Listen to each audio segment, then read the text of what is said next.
Graça e paz, queridos e queridas, louvado seja Deus. Bom dia da parte do nosso Senhor e Salvador também, que é bom a gente acordar cedo, um dia chuvoso, né? E a gente escolher a melhor parte, a parte que é adorar e servir ao Senhor. O irmão já falou alguma coisa ali da nossa Kombi, os jovens não acreditaram, né?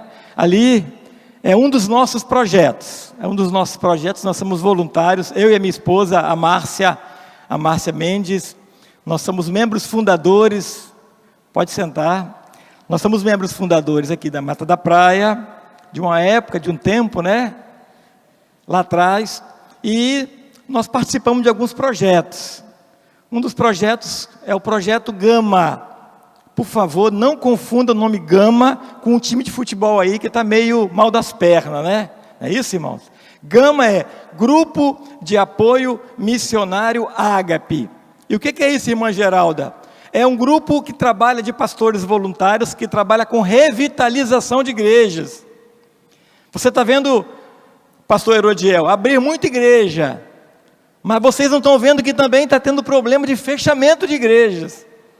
E não duvide, igrejas batistas. Mas a boa notícia do Ministério Gama é que nós temos uma parceria, e mais uma vez eu agradeço de coração a essa igreja, particularmente as mulheres cristãs em missão. Essas mulheres nos abraçaram, amor. 17 pastores e seminaristas. E a boa notícia, irmãs, é que nós entregamos 3 igrejas revitalizadas. A Igreja Batista em Bela Vista, em Colatina, na qual eu estava como pastor, coordenador, e que a Mata da Praia teve o privilégio de fazer uma caravana missionária. A igreja em Guaraná, aqui em Aracruz, que foi a nossa última caravana missionária. E a Igreja Batista, segunda Igreja Batista aqui em Balneário de Carapebus. Irmãos, a igreja foi revitalizada e foi emancipada, irmãos. Então temos uma igreja. E agora nós voltamos à Estaca Zero e assumimos uma igreja aqui em Jacaraípe. Segunda Igreja Batista de Jacaraípe entrou no processo de revitalização, na qual eu peço as orações dos irmãos. E o outro braço do nosso projeto é aquela Kombi que o irmão falou ali. É uma Kombi que tem o nome de Maria Selma.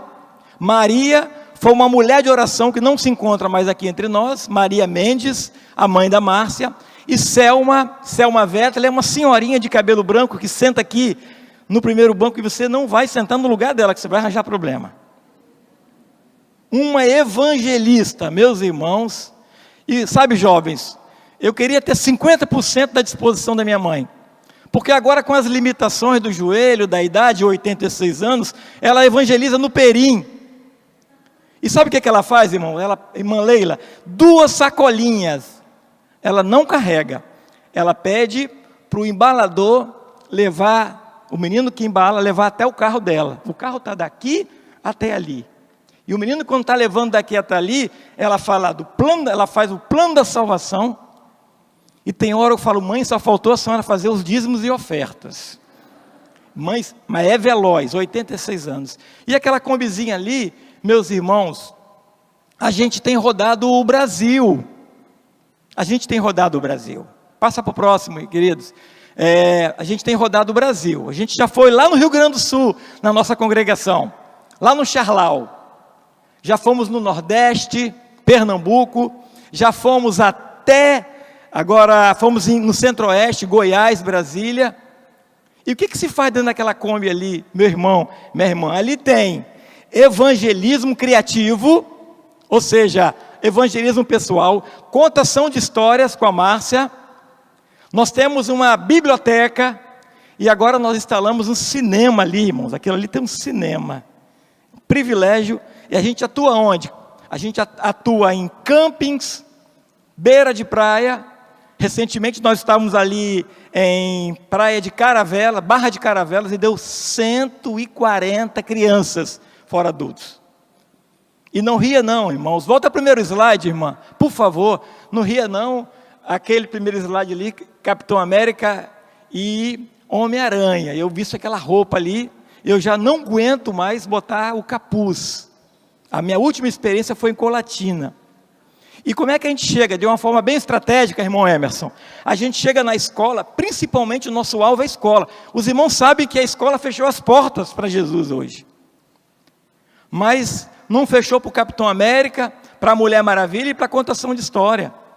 E a gente chega desse sentido aqui para as crianças.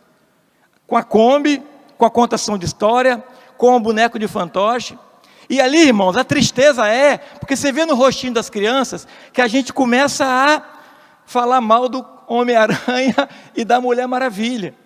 Ó, ele não voa, é fake news. Ele não tem poder. Isso é truque de televisão. E aí a gente tira o foco do super-herói e coloca o foco em Jesus. E começa a falar que há um super-herói, muito maior do que esse super-herói. Morreu na cruz, ressuscitou, deu vida ao cego, levantou, ressuscitou Lázaro. E aí a gente tira o foco do super-herói para o nosso Senhor e Salvador, que é o objetivo desse carro. Irmão, não dá para fazer turismo de Kombi. Aliás, deixa eu perguntar aí, quem é que já dirigiu Kombi aqui? Levanta a mão. Oh, Deus abençoe, Deus abençoe. Vocês vão tudo para o céu, tá, irmãos? Porque quem dirige Kombi, você sabe que não tem folga não, né? Tem o quê? Tem férias, né? Você dirige assim, ó, né? Mas é uma bênção, irmãos. Irmãos, orem por esse projeto. No final do culto, vocês vão receber uma lembrancinha, talvez do primeiro presente do ano, né, que você está recebendo aí, do ano de 2025, para você orar pela gente, para você levar esse projeto. Estamos indo agora, recebemos um convite para ir para o sertão. E a irmã jovem falou, pastor, mas é de Kombi mesmo? Eu falei, 1.500 quilômetros de ida e 1.500 quilômetros de volta. Né? Já estamos levantando parceiros e recursos para que a gente possa lá, juntamente com a equipe, fazer um trabalho ali de cinema, contação de história, fazer aquilo que nós gostamos de fazer, louvar, engrandecer e glorificar o nome do Senhor. Amém? Fica de pé por um minutinho só, alguns minutinhos. Abra a tua Bíblia, Profetas Menores. Eu quero falar sobre um profeta e uma mensagem, querido.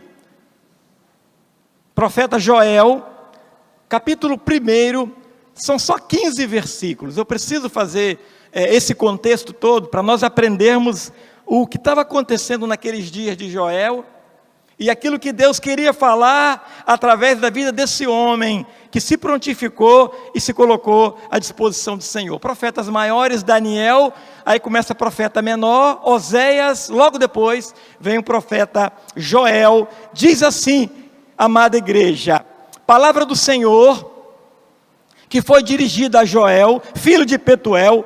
Ouvi isso, vós, velhos, e escutais, todos os habitantes da terra. Aconteceu isso em nossos dias? Ou nos dias dos nossos pais? Narrai isto aos vossos filhos e vossas filhas, e façam seus filhos, e os filhos destes a outra geração. Verso 4, o que deixou o gafanhoto cortador é comer o gafanhoto migrador. E o que deixou o gafanhoto migrador, comeu o gafanhoto devorador. E o que deixou o devorador, comeu o gafanhoto destruidor. Ébrios, beberrões, despertai e chorai, uivai, todos os que bebeis vinhos, por causa do mosto, porque ele será tirado da vossa boca. Porque veio um povo contra a minha terra, poderoso e inumerável. Os seus dentes são dentes de leão, e ele tem queixais de uma leoa. Fez de minha vide uma assolação, destroçou a minha figueira, tirou-lhe a casca que lançou por terra, e os seus sarmentos se fizeram brancos. Lamenta com a virgem que pelo marido de sua mocidade está cingida de pano de saco. Cortada está da casa do Senhor a oferta de manjares e a libação. Os sacerdotes, ministros do Senhor, estão enlutados. O campo está assolado e a terra de luto, porque o cereal está destruído, a vide se secou, os olivais se murcharam. Envergonhai-vos, lavradores, uivai, vinhateiro, sobre o trigo e sobre a cevada, porque pereceu a messe do campo. A vide secou, a figueira se murchou, a romeira também, e as palmeiras e a macieira, todas as árvores do campo secaram, já não há mais alegria entre os filhos dos homens. Cingi-vos de pano de saco, lamentai sacerdotes, uivai, ministro do altar, vinde, ministro de meu Deus, passai a noite vestidos de pano de saco, porque da casa do vosso Deus foi cortada a oferta de manjares e a libação. Promulgai um santo jejum, convocai uma assembléia solene, congregai os anciãos, todos os moradores dessa terra, para a casa do Senhor, vosso Deus, e clamai ao Senhor. Ah, que dia, conclui ele, porque o dia do Senhor está perto, e vem como assolação do Todo-Poderoso. Amém? Aplica a tua palavra no nosso coração, Pai. Dá-nos o discernimento para compreender cada palavra, cada sílaba, cada vírgula, e principalmente a reflexão, a mensagem que o Senhor tem a deixar para cada um de nós. Pai, muito obrigado pelo privilégio e pela liberdade de termos a tua santa palavra conosco. Oramos e suplicamos mais uma vez sabedoria, discernimento e direção do teu Santo Espírito. Oramos no nome de Jesus. Amém. Querido, mantenha aberta a sua Bíblia aí, assentai-vos. O livro de Josué é o livro que tem uma mensagem muito atual e muito relevante, principalmente para os nossos dias. Poucas informações nós temos sobre esse profeta. Sabemos que foi um dos profetas menores por conta do pequeno conteúdo literário, por aquilo que ele apresentou. São só 3 livros, 3 páginas. Fica aí uma excelente sugestão para você começar o seu ano lendo o profeta Joel. Mas também o texto fala que seu nome tinha um significado, e um significado muito próprio: o Senhor é Deus. Além disso, que ele era filho de Petuel. São poucas informações, mas esse profeta, irmãos, ele recebeu um desafio da parte de Deus. Deus o desafiou para confrontar os pecados de Judá, o reino do sul. E o profeta tão somente aceitou aquele desafio, de estar diante daquele povo, de colocar o dedo naquela ferida, daquela situação que você vai ver, situação trágica, que estava acontecendo ali nos seus dias. O povo estava vivendo, o contexto do texto diz que o povo estava vivendo numa situação de apatia com as coisas de Deus. Havia uma acomodação por parte das pessoas que se encontravam ali em Judá. Havia um esfriamento, irmãos, espiritual sobre aquelas pessoas. As pessoas não estavam servindo a Deus com inteireza de coração, com sinceridade. E mais do que isso, se é uma palavra que reinava naqueles dias, a palavra se chamava insensibilidade. O povo estava insensível às coisas de Deus. Irmão, irmã, querido visitante que se encontra conosco nesta manhã, qualquer semelhança com os nossos dias não seria mera coincidência. Eu estou falando isso, irmão, parece que eu estou vendo o panorama dos nossos dias também. E principalmente nós que trabalhamos com revitalização de igrejas e de vidas. Eu pergunto, é claro que a gente está lendo a palavra de Deus, e a palavra de Deus nos dá resposta para tudo. Mas é exatamente esse o panorama dos nossos dias. A gente chega em determinadas igrejas ou congregações e vê exatamente esse panorama. E tomara a Deus que não seja o teu retrato, a tua história, exatamente isso que nós falamos. Mas isso não nos incomoda muito, entristece, porque o próprio Jesus, ele deixou essas orientações para nós. Paulo a Timóteo, em 2 Timóteo capítulo 3, versículo 1, ele diz: olha, nos últimos dias teremos o quê? Tempos difíceis. É por isso que o tema é chuvas de bênçãos e tempos difíceis. O próprio Jesus, ele deu um spoiler ali para nós há muitos anos atrás, há mais de 2000 anos atrás, Lá no capítulo 24 e capítulo 23, se você ainda não leu esses 2 capítulos ali de Mateus, ele diz: olha, nos últimos dias, o amor de muitos se esfriará, por aumentar a iniquidade. E esses últimos dias, irmãos, é exatamente o dia que nós estamos vivendo. E esse era o contexto que o profeta Joel estava passando. A terra que Joel foi chamado para profetizar estava vivenciando uma situação desesperadora. Irmãos, uma situação de calamidade. A terra prometida, o povo das promessas, é dos pactos, é do concerto, é lá em Abraão, lá em Isaac, é lá em Jacó. Estava passando por uma situação tão devastadora. E o capítulo 1, versículo 4, me ajuda aí. A primeira praga que chegou ali foi a praga dos gafanhotos. Imagine, irmãos, uma sociedade totalmente agrícola, uma praga de gafanhotos. Você arar a terra, você adubar a terra, você colocar as primeiras sementes, e ali de repente, vem gafanhotos, e havia 80 a 90 espécies de gafanhotos ali na Palestina, naquela região.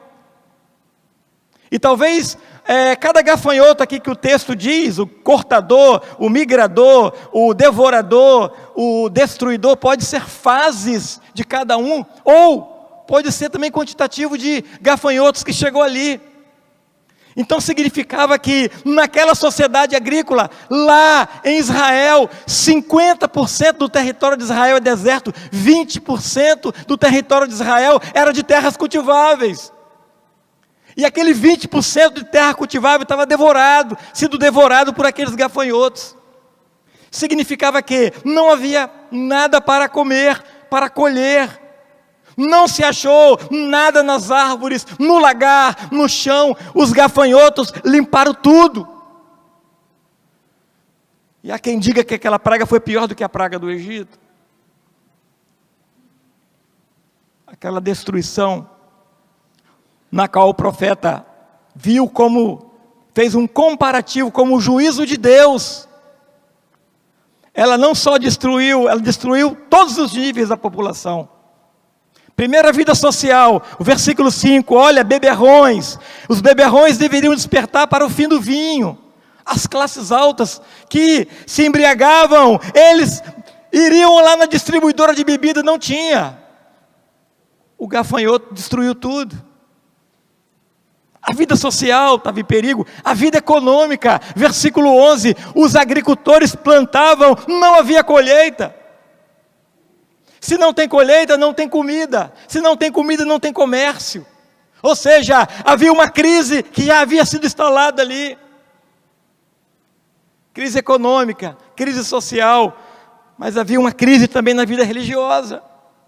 O povo que estava vivendo em apatia, acomodação, aquela situação dos gafanhotos, os sacerdotes agora estavam impossibilitados de cultuar a Deus com as ofertas das primícias. Nós estamos vivendo num contexto de Velho Testamento, onde os cereais eram ofertados a Deus. Nós estamos ainda no sistema sacrificial, onde as messes eram oferecidas a Deus. Ou seja, se não tinha nada ali naquela cultura, nada para ser apresentado, eram elementos que eram apresentados diante do Senhor. O profeta olha para aquele povo e fala: é necessário fazer alguma coisa. Aí você acha que acabou? É por isso que a Bíblia, com muita propriedade, ela diz: horrenda coisa é cair nas mãos do Deus vivo. Se você for olhar os versículos seguintes, versículo 12, a terra também, além daquelas pragas daqueles gafanhotos, ela foi assolada por uma seca. Misericórdia, irmãos. Terra seca, rios secos, vinha seca, figueira seca. O versículo 2, que secou ainda mais a alegria dos homens. Não havia alegria no meio do povo. É tão complicado, né? Quando você passa por uma pessoa e você vê uma pessoa carrancuda. Você não vê como é gostoso quando você passa por alguém que dá um sorriso, dá um bom dia, né? Não era esse o panorama daqueles dias. Ah, querido, tudo isso era uma consequência, porque o povo violou o pacto para com Deus. porque o povo ofendeu a santidade de Deus, porque o povo rompeu o relacionamento com o nosso Deus. E agora, meus queridos e minhas irmãs, o que era provisão, agora era provação. Se eles tinham tudo da parte de Deus, agora eles estavam passando pela prova. Você percebe o que o pecado faz? Você percebe como é que o pecado tem consequência na vida da gente? Na vida de um povo, na vida de uma cidade, na vida de uma nação. Ah, querido, o profeta sabia de uma coisa, que o reconhecimento do pecado abre portas para a restauração. E ele que foi chamado por Deus justamente para confrontar o povo com os pecados. Irmãos, é interessante que o profeta Joel, você não vai ver com algumas situações que tinha nos profetas, alguns profetas maiores ou outros profetas. Não havia, pelo menos o texto não fala de idolatria, imoralidades. Mas sabe, querido, o povo simplesmente aqui estava distraído com as coisas de Deus. E sabe, jovem, eu fico preocupado que às vezes a gente está distraído com as coisas de Deus. Hoje a gente tem muita informação, muito conhecimento, muita informação e pouca revelação da parte de Deus. E era só alguns ajustes que o povo precisava fazer. Eram alguns princípios que precisavam ser colocados de volta, que deveriam ser retomados diante do Senhor. Ah, querido, versículo 14. Joel faz uma convocação de uma assembleia solene. Eu falo que Joel era batista, irmão, olha só. Joel convoca uma assembleia solene, é batista, batistão, tradicional da Convenção Batista Brasileira. Ele fala, olha, nós precisamos fazer alguma coisa. Não adianta ficar só com escusas, só com as desculpas diante de Deus. Nós temos que partir da teoria para a prática. E ali ele convoca, querido, uma assembleia extraordinária, na qual todos deveriam participar. Todos, não deveria só um ou só outro, era todos. E 3 atitudes eram necessárias, urgentes, de serem tomadas diante do Senhor. E o profeta com muito carinho, ele chegou, olha, a primeira coisa que nós temos que fazer é reconhecer a nossa pobreza espiritual. Porque se nós começarmos essa calamidade que Deus enviou como juízo final, ela vai aumentar, ela não vai cessar. E ali o profeta chega até o povo, naquele momento de assembleia solene, chama o povo para reconhecer a situação de pobreza na qual eles estavam vivenciando naqueles dias. Mas mais do que esse, haveria uma atitude que o povo deveria tomar, ou seja, o povo deveria se arrepender dos seus pecados. E a confissão seria a palavra de ordem. E o texto aqui do capítulo 2, versículo 13, a parte A, olha, vocês agora não vão rasgar as vestes de vocês e colocar um punhado de cinza na cabeça. Porque esse uniforme dessa falsa confissão, ela não funciona mais diante do Senhor. Não adianta mais colocar algo externo, é necessário fazer algo interno, ou seja, rasgai os vossos corações diante do Senhor. E era a necessidade daquele momento, e era uma urgência. Porque Deus tinha muitas bênçãos, e tinha muitas promessas para aquele povo. Ah, irmão, irmã, como é maravilhoso saber que nós estamos debaixo das promessas de Deus. Que a gente levantou hoje cheio de esperança, né? Hoje, quando foi 5 horas da manhã, eu acordei com um raio. Há muito tempo que eu não acordava com um raio. E aquele raio caiu assim, né? E eu me assustei, eu falei, meu Deus do céu. Bom, é orar por alguém, né? Orar por alguma situação aí. O Deus da Bíblia é o Deus que está no controle de todas as coisas, irmãos. E nós precisamos entender isso. E ali Joel fala, olha, Deus tem promessa para nós, mas lá no versículo 13 ele diz, há uma coisa que nós precisamos fazer. Primeiro é se converter, é confessar, é ir ao encontro de Deus, porque Deus tem promessas para a vida da gente. Joel sabia quem era Deus, sabia das características de Deus, sabia do caráter de Deus. E ele conclui: ele é misericordioso, ele é compassivo, tardio em irar-se e grande em benignidade, longanimidade, são as marcas do nosso Deus. Ah, querido, ele faz uma vírgula, engata uma primeira marcha e fala assim: quem sabe, depois de cumprido esses 3 pré-requisitos, tendo uma atitude diante do Senhor, versículo 2,14, quem sabe ele não se voltará, se arrependerá e deixará para si uma bênção.